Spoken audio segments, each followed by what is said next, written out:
Hola, buenos días maestra y compañeros.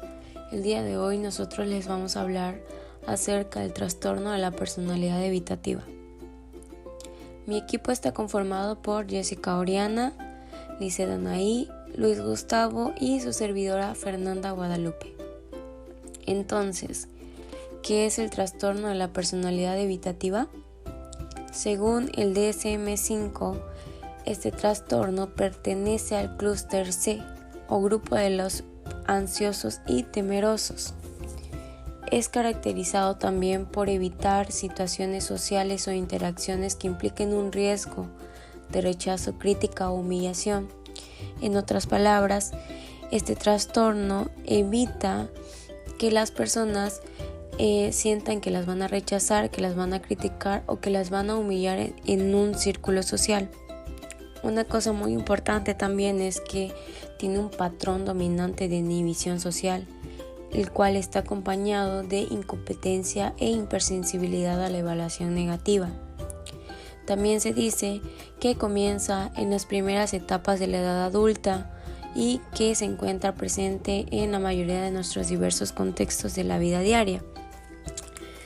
Bien, podríamos decir que el trastorno de la personalidad evitativa hace que esta persona se aleje un poco de su círculo social para evitar precisamente sentir como que ese miedo a un rechazo, ese miedo a que lo critiquen por si dice una palabra mal, si se confunde con una letra o si hace un alemán diferente. Entonces ellos evitan caer en este tipo de humillaciones. Hablando un poco más acerca sobre la etiología del trastorno de la personalidad por evitación, las investigaciones sugieren 3 puntos muy importantes. Principalmente es que podemos detectar este trastorno a partir de la edad de los 2 años, el cual también puede verse contribuido tanto por los genes o por los factores ambientales que se presenten en nuestra vida diaria. Pero también hay que tener en cuenta algo muy importante, y es que si no nacemos, se hace. ¿Por qué? Porque las experiencias que se presenten como rechazo y marginación en nuestra infancia también van a llegar a contribuir que se desarrolle este trastorno de la personalidad.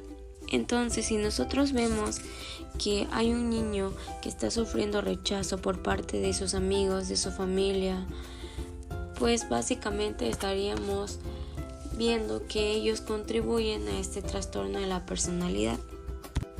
Hablando un poco acerca de las conductas que pueden llegar a tener las personas con trastorno de la personalidad evitativa, pudimos encontrar y saber ahora que este tipo de personas, cuando hablan con otras, pueden llegar a tener un discurso demasiado lento y escaso, en el cual básicamente solo te van a decir algo demasiado básico, el cual puedas entender con un tono de voz ni alto ni bajo, sino neutral.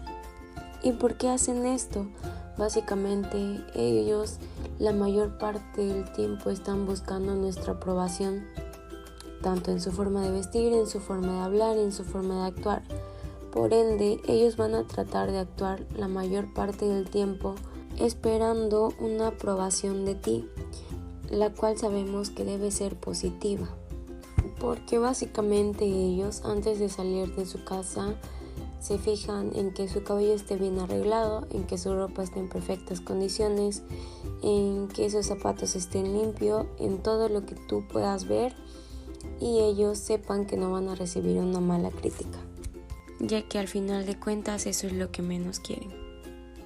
Teniendo en cuenta los aspectos cognitivos y aspectos emocionales, podemos denotar que estos van de la mano, ya que la persona con trastorno de la personalidad evitativa se encuentra divagando con aspectos o conceptos muy negativos sobre su persona.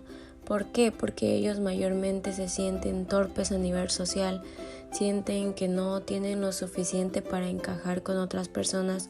Es por eso que ellos se sienten inferiores a los demás, sienten que carecen de muchas cosas que otras personas pueden. Entonces esto afecta emocionalmente a su persona y pues se encuentran demasiado vulnerables a sentir dolor psicológico, ya que se van a sentir insuficientes, van a crear algún tipo de ansiedad o depresión por el hecho de sentirse mal ante las críticas que, aunque no estén recibiendo, ellos ya están pensando que estas críticas son hacia ellos.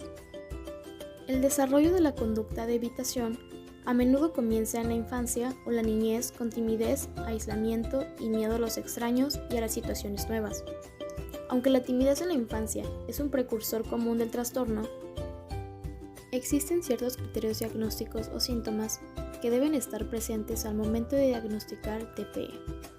Este se manifiesta por 4 o más de los siguientes hechos. La característica esencial del trastorno de la personalidad evitativa es un patrón general de inhibición social, sentimientos de incompetencia e hipersensibilidad a la evaluación negativa que comienza en la edad adulta temprana y que está presente en una variedad de contextos. Los individuos con trastorno de la personalidad evitativa rehúyen a realizar actividades laborales que impliquen un contacto interpersonal significativo debido a sus temores ante posibles críticas, desaprobación o rechazo.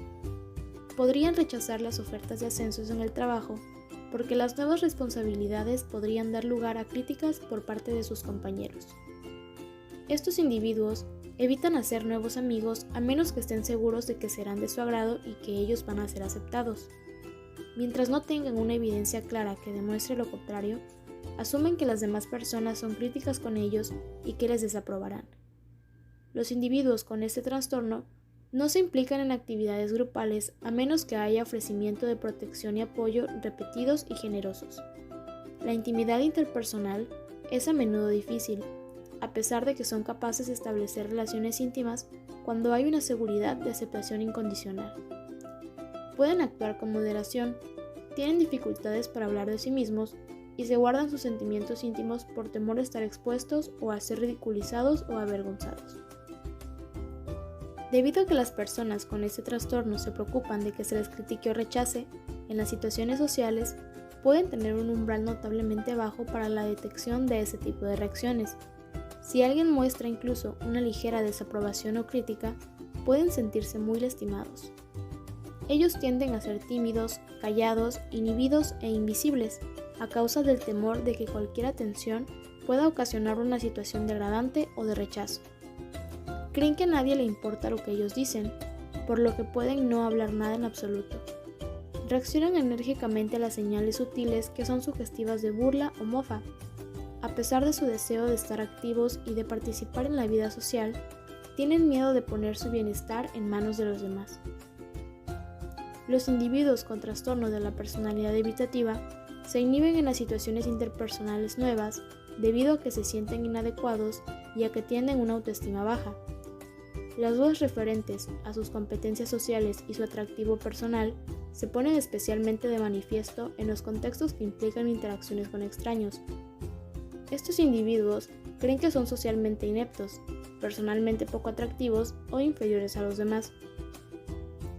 Son extraordinariamente reacios a tomar riesgos personales o a participar en cualquier actividad nueva, ya que podría resultar embarazosa. Tienen tendencia a exagerar los peligros potenciales de las situaciones ordinarias y se someten a un estilo de vida restringido como consecuencia de su necesidad de certeza y seguridad. Las personas con este trastorno podrían cancelar una entrevista de trabajo solo por temor a que se les avergüence por no haber vestido apropiadamente. Algunos síntomas somáticos marginales u otros problemas pueden ser la excusa para evitar realizar nuevas actividades. Algunas de las características asociadas que apoyan el diagnóstico son que las personas con trastorno de la personalidad evitativa suelen evaluar cuidadosamente los movimientos y las expresiones de las personas con quienes entran en contacto. Su comportamiento temeroso y tenso puede provocar la ridiculización y la burla de los demás, lo que a su vez confirman sus propios temores. Estos individuos están muy preocupados por la posibilidad de reaccionar ante las críticas ruborizándose o llorando. Son descritos por los demás como tímidos, vergonzosos, solitarios y aislados. Los principales problemas asociados a este trastorno se producen en la vida social y ocupacional.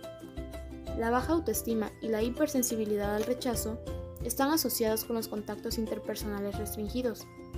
Estos individuos pueden llegar a estar relativamente aislados y por lo general no tienen una red de apoyo social amplia que pueda ayudarles en los tiempos de crisis. Desean el afecto y la aceptación y pueden fantasear sobre las relaciones idealizadas con otros.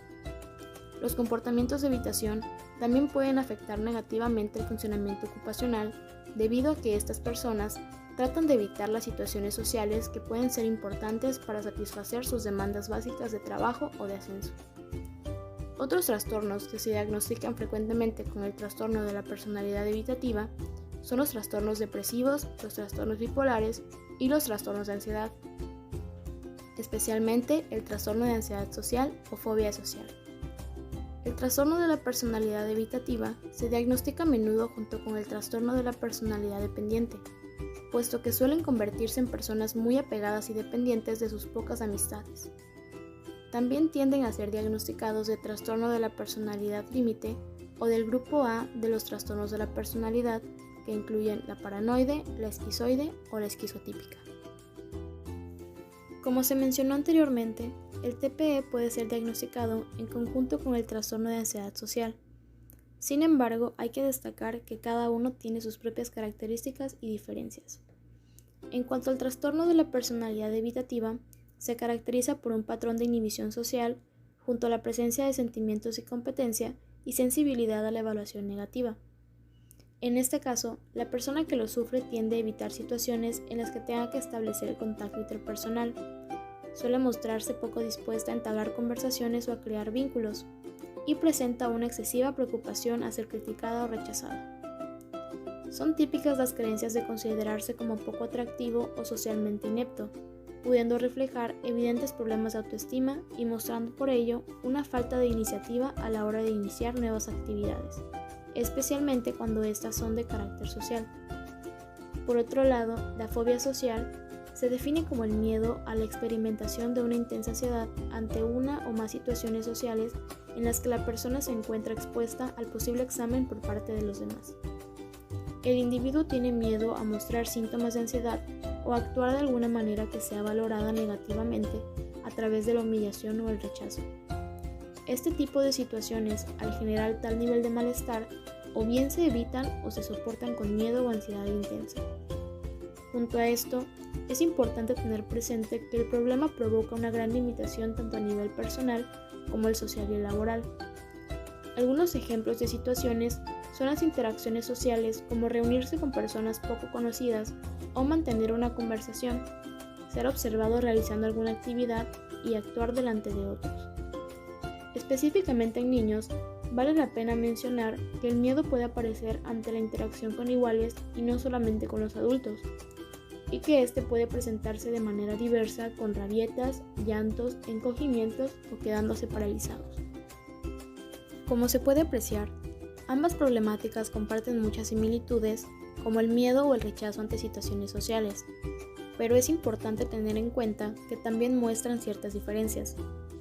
En este sentido, el TPE tiene un carácter aparentemente más grave, en el cual el grado de generalización y los problemas asociados como la autoestima y las cogniciones erróneas resultan ser más amplios. Además, se define como un patrón, a diferencia de la especificidad de la fobia social. Esto significa que aparece relativamente pronto a nivel temporal y de manera inespecífica.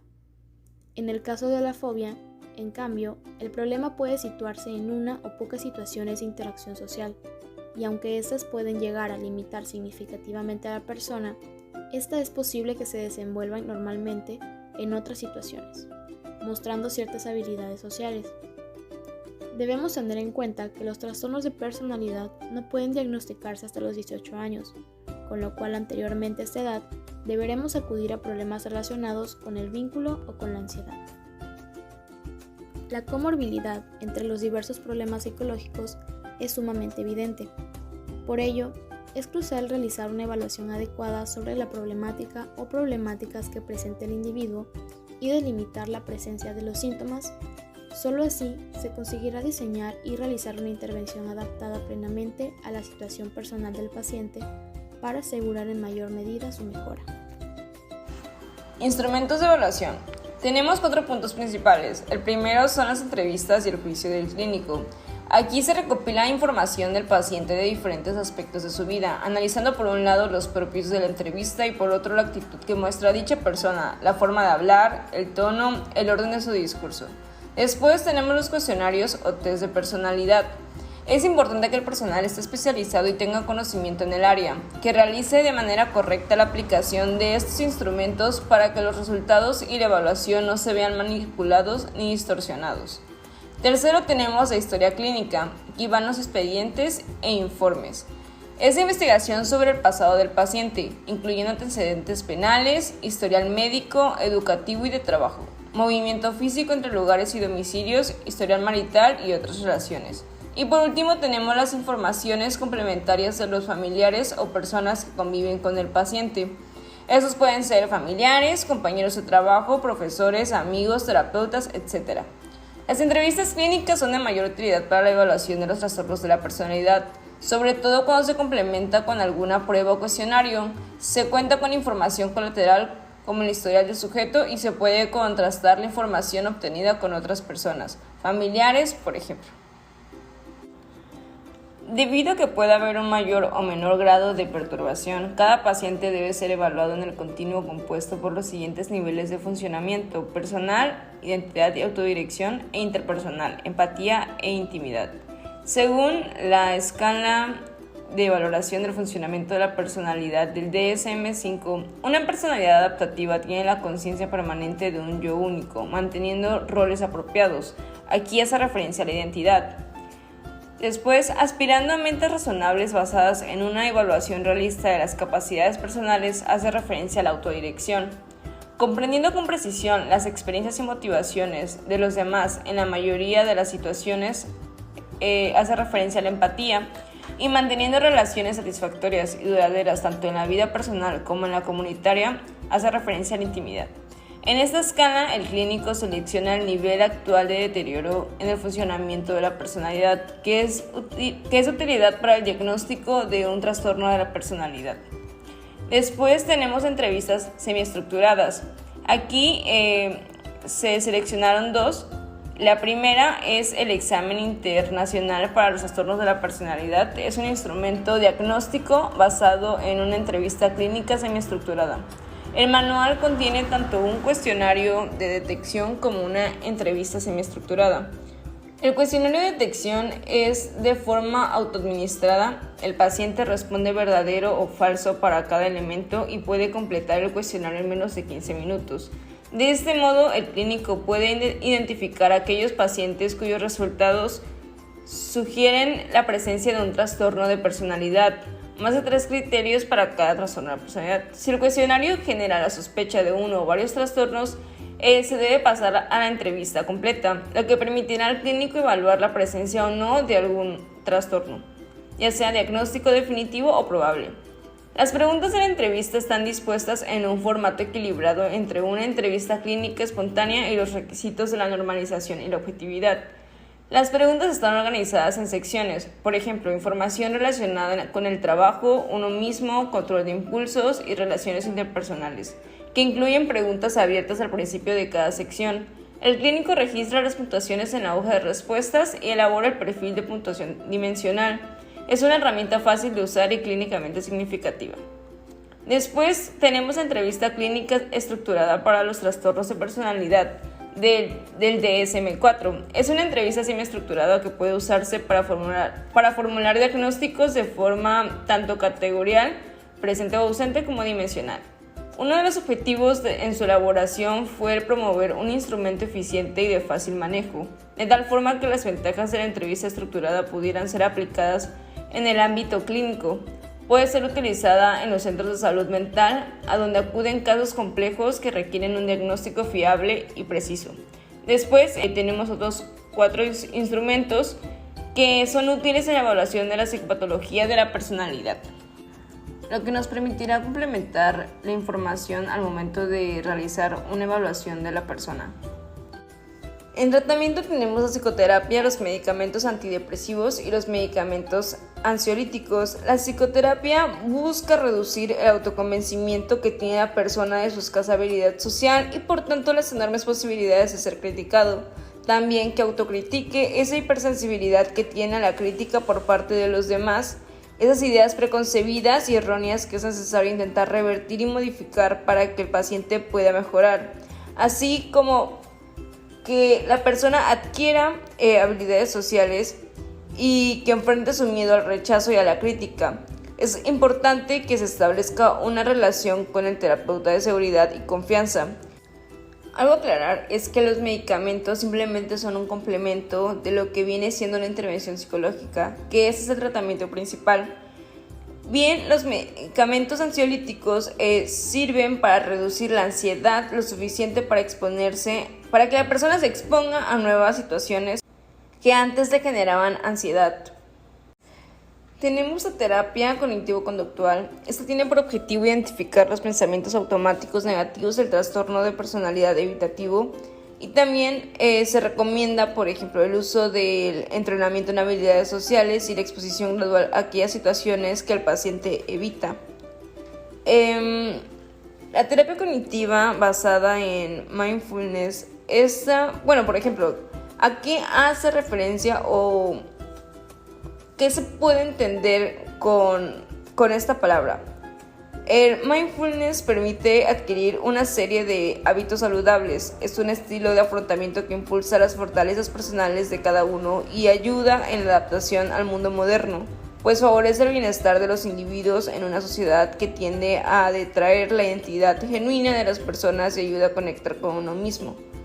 Ya cuando hablamos en esta parte de la terapia cognitiva,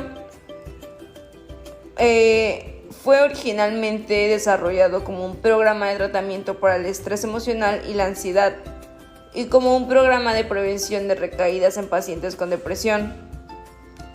Este programa combina la meditación con la adquisición de habilidades prácticas que caracterizan la terapia cognitiva, como la interrupción de patrones de pensamiento que conducen a estados depresivos o ansiosos.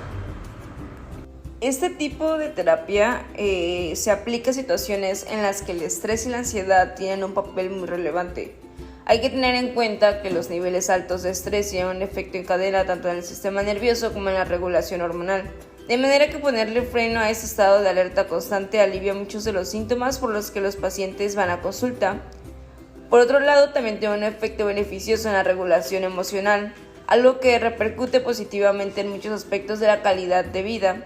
Nos permite adoptar una perspectiva algo más distanciada y neutral, de modo que estamos más predispuestos a abordar nuestros problemas desde una mentalidad constructiva y sin dejarnos arrastrar por la angustia y la preocupación obsesiva por la que podríamos haber hecho y no hicimos.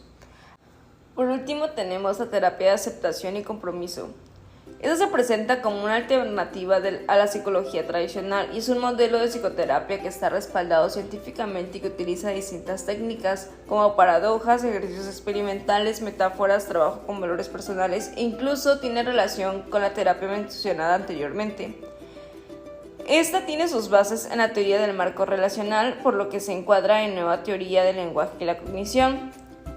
Hace hincapié en tomar acciones efectivas guiadas por nuestros valores más profundos, en las que estamos totalmente presentes y comprometidos. Esta terapia tiene 6 principios, lo que permite que los pacientes desarrollen la flexibilidad mental necesaria para mejorar su bienestar. El primer principio es aceptación. La aceptación significa reconocer y aprobar nuestra experiencia emocional, nuestros pensamientos o nuestros sentimientos. La aceptación de la situación presente contribuye a que muchos de los aspectos de nuestra vida que percibimos como problemas dejen de serlo, disminuyendo así el nivel de ansiedad y los factores de malestar asociados a este. Como segundo principio tenemos la difusión cognitiva. Se trata de observar nuestros pensamientos y cogniciones como lo que son, palabras, imágenes, etc. Simplemente observar y dejar ir sin juzgarlos. De este modo se adopta una visión distanciada y más racional de las cosas. Como tercer principio tenemos la experiencia presente. El presente es el único momento que podemos vivir, el estar en el aquí y el ahora con una mentalidad abierta y la conciencia plena, participando totalmente con la atención debida a lo que está ocurriendo en nosotros y nuestro alrededor es la clave de nuestro bienestar. Como cuarto principio tenemos el yo observador. Significa desprenderse del yo conceptualizado, es decir, del apego hacia nuestras propias narraciones. Desde la perspectiva del yo como observador, vemos las cosas desde un punto de vista no enjuiciador. Como quinto principio tenemos la claridad de valores. Esta terapia exige un trabajo de autoconocimiento que permite clarificar nuestros valores desde lo más profundo de nosotros. ¿Qué es lo que verdaderamente es valioso para nosotros? ¿Dónde queremos estar o ir en realidad? Esas son algunas de las preguntas a las que hay que responder, y eso sí, pues siempre con honestidad. Y ya por último, el sexto principio es la acción comprometida. La dirección que seguimos siempre debe estar determinada por nuestros propios valores y no por las imposiciones sociales. Hay que involucrarse en acciones significativas para nosotros mismos. De este modo, somos mucho más propensos a comprometernos con nuestros proyectos y hacer que progresen al ritmo que queremos. Bueno, ahora toca el tema de intervención, que es, pues, como sabemos, es un proceso que a partir de lo que es la psicología, el psicólogo presenta diversos problemas relativos por el comportamiento humano, el cual pues va a evaluar y tratar de cuantificar esos efectos para como dar el tipo de entrenamiento o en sí lo que es el tratamiento para la persona. Con respecto al primer punto, que es la psicoterapia de apoyo, pues tenemos que hablar que es una técnica con una serie de recursos destinados a reforzar lo que sería la defensa del yo, y aparte los pacientes tienen que entender esas referencias de perspectivos en el cual pues se puede decir se encuentra o enseña todos los problemas emocionales que pueden tener y así llegar a enfrentarlos con éxito.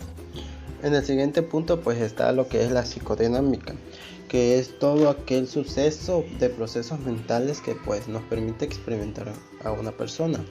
¿Qué cosa es lo que el objetivo de esto? Pues impulsa que tanto las pulsiones psicológicas como los fisiológicos se vean como que influyendo naturalmente para los acontecimientos externos o estímulos como los estados de ánimo interno. En pocas palabras, pues lo que se quiere hablar de esto es entender los comportamientos, tanto las emociones y sentimientos que la persona puede relacionarse a una experiencia que haya tenido. El siguiente punto sería la terapia cognitivo-conductual centrada en las adquisiciones de habilidades sociales como en los grupos. Bueno, en este sentido pues tenemos que hablar sobre el tratamiento psicológico en sí, que pues hablando de tiempo pues se le hace en corto plazo, que es tanto pues dura entre 6 a 6 meses, o sea 6 semanas a 6 meses, y pues consiste en sesiones individuales de tratamiento en las cuales pueden asistir semanalmente a las personas. Lo principal aquí es de que señala que se tiene que modificar los pensamientos, sentimientos y comportamientos negativos que tiene la persona por medio de una cierta disponibilidad que tenga la terapia. O sea, podemos decir que las variables o los detalles exactos al cual se tiene que modificar la persona.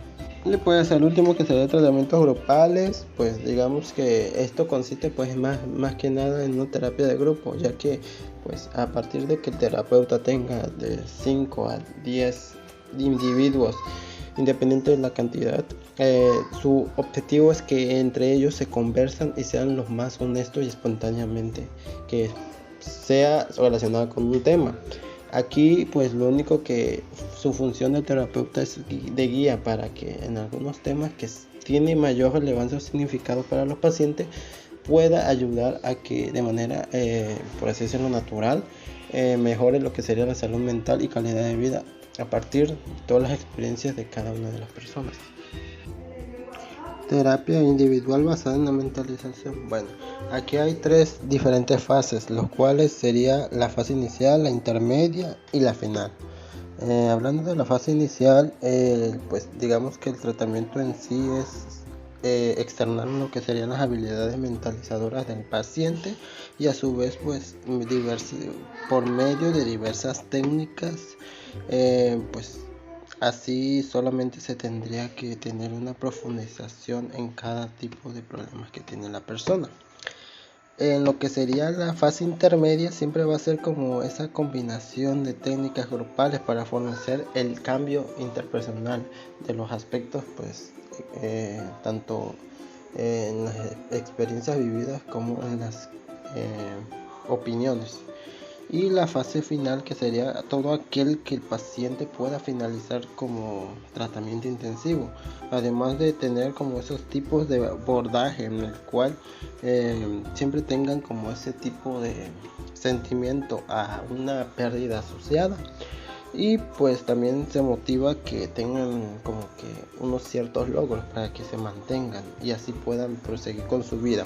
Además de tener técnicas como el uso de la síntesis y la recapitulación. Pues como sabemos, pues es todo aquel recordatorio que se pueda pues realizar de manera oral. Bueno, ahora vamos a hablar sobre la terapia metacognitiva interpersonal en un grupo. Bueno, aquí estamos hablando sobre una terapia en la cual está diseñada para entrenar todas las habilidades, como su nombre dice, metacognitiva.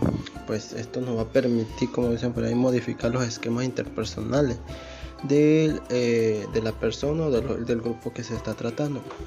Como sabemos, pues esta metacognición es como un tipo de proceso, ¿no?, que nos permite que el sujeto o los sujetos sean conscientes de sus conocimientos, habilidades, destreza, alcances, ¿no?, en el cual pues ellos puedan permitirse controlar estos tipos de habilidades, ¿no?, conocimiento y destreza, en el cual pues nos va a ayudar como que para que de manera voluntaria ellos puedan proponer lo que sería el aprendizaje o la solución de sus pues problemas, ¿no? Normalmente consta de 16 sesiones en las cuales la duración no puede ser más de 1 hora y media por sesión. Pues como mencioné anteriormente, su objetivo principal es mejorar estas habilidades y capacidades de las personas, tanto mentales como del propio como de los demás, además de modificar lo que serían los esquemas interpersonales disfuncionales también, y a partir de esto tener un entrenamiento de habilidades para la regulación, lo que sería la regulación emocional. Bueno, ahora sigue lo que serían las técnicas. En pocas palabras, pues las técnicas son cualquier tipo de conjunto o métodos en el cual tiene un sistema estructurado, el cual permite pues desde un punto de vista de tratamiento pues llegar a conseguir cada uno de los objetivos marcados para la intervención psicológica. Bueno, ahora vamos a hablar sobre el tratamiento de la evitación cognitiva y emocional. Como ya sabemos, el trastorno de personalidad por evitación se caracteriza por ciertas situaciones en las cuales la persona evade lo social o los grupos en los cuales pueden tener interacciones con otras personas y implique pues sentimientos que ponen en riesgo su estado emocional, que sería el rechazo, crítica o la humillación por parte de estos últimos. Lo primero aquí sería cómo permitirnos pues afrontar este tipo de situaciones. Pues lo primero que se debe de hacer es hacer un diagrama de proceso de evitación. Esto nos va a permitir que la persona se entere de qué manera se produce y cómo se puede detener. La siguiente punto es reformular esas ideas vagas que tiene o esas ideas en las cuales él se siente como inferior. Pues esto nos va a permitir mucho cómo evitar estos pensamientos que lo produce este malestar o esta ansiedad. También es importante evaluar sus pensamientos y también entrar en su manera en el cual pueda aumentar esa tolerancia para poder reformular un poco más esas emociones asociadas. Explorar es lo importante también. Si es posible, pues ver en qué momento se originó lo que sería la evitación, si fue desde la niñez o en una etapa previa a la cual está. Igual evocar las apariencias o las experiencias que tuvo para que produzcan este tipo de malestar. Por ello, pues se puede decir que uno se tiene que centrar en las emociones o creencias de la persona para poder así impulsarlas o evitarlas en ese sentido. Bueno, ahora por último vamos a hacer los ejercicios para la reconstrucción estructural de los recuerdos, que pues el primer punto sería la dramatización, que es más que nada el proceso de recreación de todo aquel tipo de lenguaje teatral. Y pues en ese sentido pues tienen esa misma estructura. ¿Para qué? Para que así pueda ser modificados y así adaptarlo a la peculiaridad de los involucrados. Pues en pocas palabras esto sirve más que nada para pues llevar como que una situación real de la vida a este tipo de acciones, ¿no? Para que en un caso hipotético que sería la dramatización, llevarlo como a una serie de etapas que nos permita llegar a una solución a cada tipo de situaciones en el cual se está pasando o por así decirlo dramatizando, ¿no? Pues ahora hablamos sobre los test históricos de la creencia desadaptativa, que pues en pocas palabras serían todas aquellas creencias en las cuales se puede buscar una prueba en el cual se llega a una contradicción para que la historia del sujeto se pueda relacionar con lo sucedido que ha tenido durante los primeros años. Y pues respecto a las tareas, pues uno sería el adiós y el hola, y la segunda sería la vergüenza.